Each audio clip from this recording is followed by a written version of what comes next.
A big thank you to Surfshark for sponsoring this video. You know, I really do love that sweet taste of victory, and the fact this has come from Reddit is just even sweeter. Let's just take a minute to read through a few of these comments. Typical F1 YouTube clickbait, bro thinks it's F1 manager, his best joke is that he calls himself a comedian. What's the that last one really hurt. Not quite sure what this one's getting at towards the end, but anyway, Red Bull dominance is finally over. The fallout for the Dutch Grand Prix has for sure been interesting to watch. Lando's dominated just one race, and now Verstappen fans have entered the psychiatric episode. He then went and said simply lovely over the radio, which has caused even more people to lose their minds. Honestly, as a Danny Rick fan, this is just great to sit back and watch the world end around me. I think it's about time for a follow-up on that original video then. If you remember at the end, I said the driver's title was pretty much out of reach, but if Sergio Perez went back to being Sergio Perez, the constructor's crown was definitely a possibility. Those are two very rare takes from me that haven't aged like Nikita Mazepin's Instagram account this year. And as I record this with just 9 races to go, the gap in the team's championship has been gradually whittled down to a measly 30 points. Based on current form, McLaren look like they'll be able to usurp that long before the end of the year, and it's a big thank you to the Mexican Minister of Mid here for allowing that to happen. The driver's title is a little bit more complex. Verstappen's early form still means he holds a commanding 70-point lead over Lando here, and while that gap is huge, were Lando to do what he did at Zandvoort and win every remaining Grand Prix and sprint whilst taking the fastest lap, he could theoretically beat Max come Abu Dhabi, but let's be honest, that's not going to happen, is it? Well, yes, the McLaren car does appear to have overtaken Red Bull, with its Dutch upgrade package cementing its place as the new fastest car on the grid. There are still some very significant teething issues within that team. Race starts are the main concern. Norris has managed to lose all of his pole positions in the opening lap in 2024. It's not completely clear how much of this is down to McLaren's software and how much is down to Lando being about as good a start as I am a comedian apparently. Can you tell I'm still a little bit salty over that one? The start issues continued even in Zandvoort, where the run down to the first corner is shorter than the life expectancy of threads. With that and Sergio Perez, we've mentioned a lot of useless things in this video, so let's switch things up and say a huge thank you to Surfshark VPN for sponsoring this one. If you've been a fan of this channel for any length of time now, you'll know how great these guys are. But for those unaware, a VPN works by encrypting all of the information sent between your device and the internet, thus keeping your data away from the hands of big companies and the Mazepins of the world. We now live in an age where the world is too lazy to actually leave their houses, and much prefer to sit with their loved ones, or alone, I mean you do you, and binge watch streaming platforms like Netflix or Disney+. Thing is, even that can be a pain at times, as these organisations limit your catalogue based on your geographical location. Want to watch the spooky tale of Captain Underpants on Netflix? Well, tough. You're not allowed to because you're British. Surfshark's VPN help resolve issues like these by changing your virtual location to any of their 3,200 servers in 100 countries, and allowing you to access content otherwise blocked in your region. Want to be French? Well, you can be French now. For legal reasons, I have to add that Surfshark can't actually change your nationality to being French. I don't know why you want to put yourself through that anyway. Like the sound of this? Well, then secure your privacy today with Surfshark by heading over to the link in the description below or scanning the QR code on screen, and using the code FB1WILL to get an extra 4 months for free with your subscription. Big thank you once again to Surfshark.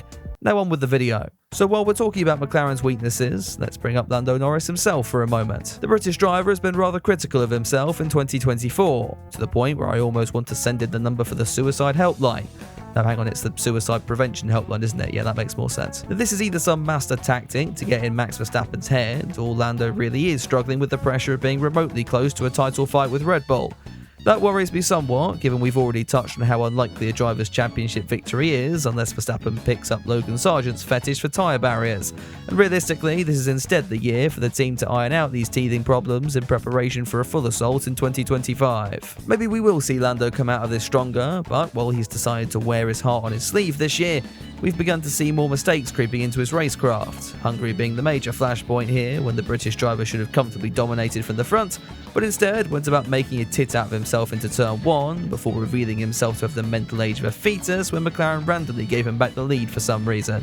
Returning to the bigger picture, and while McLaren's Dutch upgrades appeared to have played a key factor in the team's performance that weekend, it's worth turning our attention to Red Bull as well, as quite frankly, it appears the team have gone backwards. In reality, we know that's not actually the case, it's more the fact they've been steadily outdeveloped by the teams around them. in part due to the Milton Keynes-based squad appearing to hit the ceiling with their existing car concept for 2024. This was inevitable and no surprise when you remember that this is the third straight year of relatively stable regulations. Red Bull got the early jump, even finding enough time to troll Mercedes by using their failed concepts to win at the start of the year. That shoulder package now appears to be gone, at least for the high downforce circuits, and frankly good riddance, as let's be honest, it was fucking ugly, wasn't it? Car philosophy is just one of a whole raft of problems though, in a team that have effectively been sponsored by complete and utter turmoil all season. It appears the outfit are rapidly losing understanding surrounding their car, especially when it comes to their upgrades. Max Verstappen has run it both at Zandvoort and Hungary thus far, and in both cases we've seen the Dutchman deal with more understeer than this guy.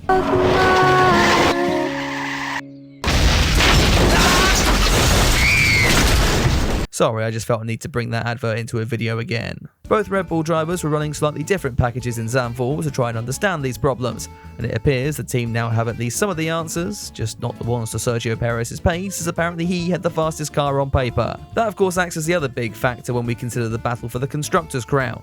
I've spoken about Perez often enough on this channel for you to know my thoughts on his current performance in 2024.